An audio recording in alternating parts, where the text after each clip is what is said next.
안녕하세요. 장동원 미래스탁의 박시장입니다. 10월 18일 증시 마감 시장에 대해서 말씀을 드리겠습니다.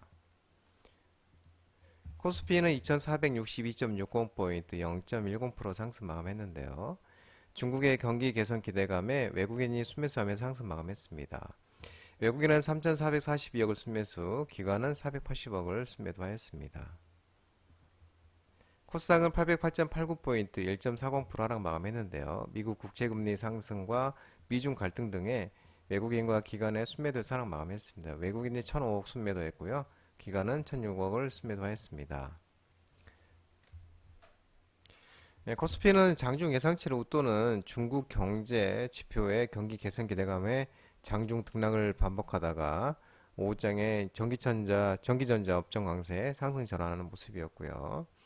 예, 코스닥은 외국인 매물 출회가 외국인과 기관의 매물 출회로 1% 넘게 하락하는 모습이었습니다.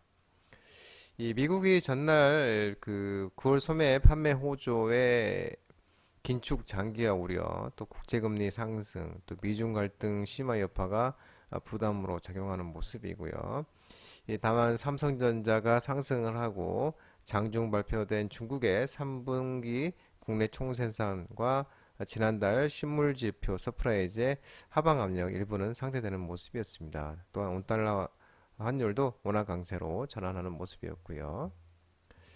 원달러 환율은 방금 말씀드린 것처럼 1339, 49.60, 0.3% 하락 마감했는데 중국의 3분기 국내 총생산과 9월 실물지표 서프라이즈에 하락하는 모습이었습니다. 오늘 테마 시장은 뭐 방산주, 그 전쟁 관련주들, 테러, 에너지 관련주 종목들, 방산주, 에너지 관련 종목들의 움직임이 있었는데 이스라엘과 하마스 간 전쟁이 불확실성이 확대되면서 일부 휴니드, 한일 단주, LIG 넥스원, 퍼스텍, 빅텍 등 방산 관련주와 중화에너비스, 흥구석유, SK가스, GS, S오일, LCC 에너지 화학 등 LPG, 세일, 정유 관련주 종목들이 또 움직임이 있었고요. 미래생명자원, 우성, CJ 프레시웨어 등 일부 또 사료, 비료, 농업, 음식료 업종들도 움직임이 있는 모습이었습니다. 이스라엘이 가자 지구에 지상군 투입이 임박한 가운데 조 바이든 미국 대통령이 18일 날 이스라엘에 도착했는데요.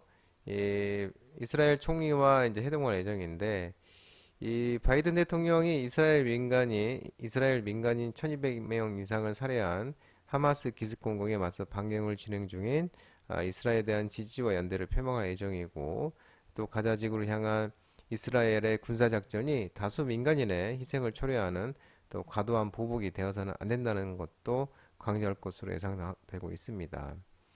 한편 이스라엘군이 오후에 가자지구 한 병원을 공습을 했는데요. 최소 500명이 숨졌다는 소식이 전해지고 있습니다. 이러면서 이제 바이든이 요르단 방문이 사실상 취소가 돼 버렸고요.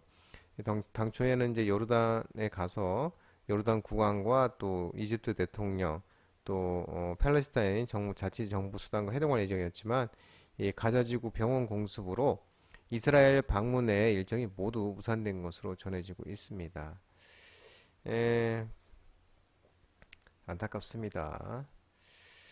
이 같은 이제 소식에 이제 뭐 방산주 그리고 일부 또 종목들이 또 움직임이 있었습니다.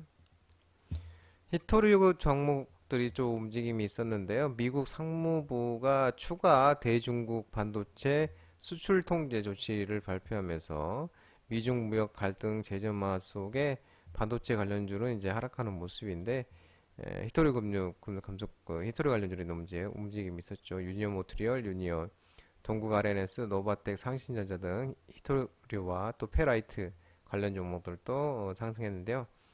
상신전자는 이제 페라이트 관련주기도 하죠.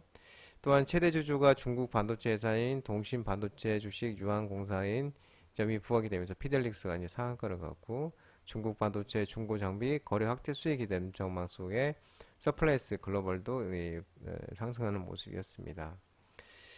미국이 이제 그 AI 반도체 대중국 수출 통제 조치를 대폭 강화시켰습니다. 그 작년에 10월 미국 기술을 적용한 이 AI 칩과 첨단 반도체 장비의 대중국 수출 규제를 놓은 지 1년 만에 다시 강화시켰는데요. 이번에는 사양이 낮은 AI 칩에 대해서도 중국으로의 수출을 추가로 금지한다고 밝혔습니다.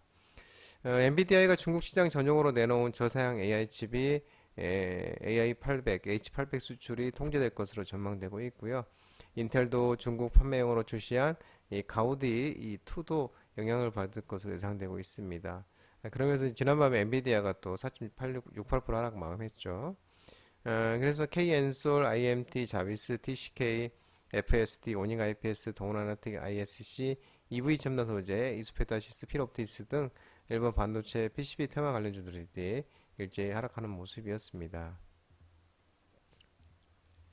자동차 대표 부품 관련주들이 움직임이 있었는데 일본 도요타 일부 공장 가동 중단 소식과 3분기 역대급 호실적 전망 속에 기아, 현대차, 현대기아, HR만도 삼보모터스, 한국무브넥스 일부 종목들이 또 움직임이 있었습니다. 일본의 도요타 자동차가 이 부품업체 폭발 사고로 스프링 재단이 조달이 어려워서 6개 공장 10개 생산 라인 가동을 중단했다고 합니다. 그래서 이 아이치현 이 공장의 가동이 중단되면서 이 코롤라와 프리우스 일부 차량의 생산이 차질이 빚어지고 있고요. 또 기후현 공장 한 곳도 가동하지 않을 예정이고요. 7개 공장 11개 생산 라인이 생산을 멈출 것으로 전망되고 있는 모습입니다. 자동차 업체들이 이번 실적에서 3분기 기준 역대 최대 실적을 또 달성할 것이라는 전망이 나오면서도 긍정적으로 작용하는 모습이었습니다. 현대차는 3분기에도 상장사 중 가장 높은 영업이익을 보일 것으로 추정되고 있고, 최근 이제 3개월 컨센서스 종합 결과 보면 매출액은 39조 7,723억, 영업이익은 3조 5,539억 원으로 예상되고 있고요. 작년 동기 대비 5.4% 매출은 영업이익은 129.01%로 증가하는 수준을 보이고 있습니다. 또 기아는 현대차 이어 영업이익 2에 오를 전망으로 되고 영업이익 전년 동기 대비 265.93% 오른 것으로 이제 추산되고 있는 모습입니다. 잠정 실적 공시에서 어닝 서프라이즈 기록한 삼성전자보다도 높은 수출이죠. 삼성전자가 2조 4천억이었으니까 기아가 2조 8천억이니까 높은 더 수치죠. 또한 기아는 이제 기아 노사가 올해 임금과 단체 협약에 잠정 합의를 했다고 합니다. 그러면서 이제 이제 합의 이후가 되면서 이것도 또 긍정적인 소식이 되고 있는 모습입니다. 미국 주요 은행 호실적 기록 속에 은행 관련주들이 상승했는데 제주은행, 신한지주, JB금융지주, 기업은행, KB금융 등이 상승을 했고요. 내년에 석유화학 업황 부진 전망 속에 석유화학 관련주들은 하락하는 모습이었습니다. 이수화학, SKC, 그린케미칼, LG화학, SK이노베이션 이런 이제 종목들이 하락하는 모습이었고요. 또 제약바이오 관련 종목들이 하락을 했습니다. 넥라자 병역요법 임상 결과 실망감 속에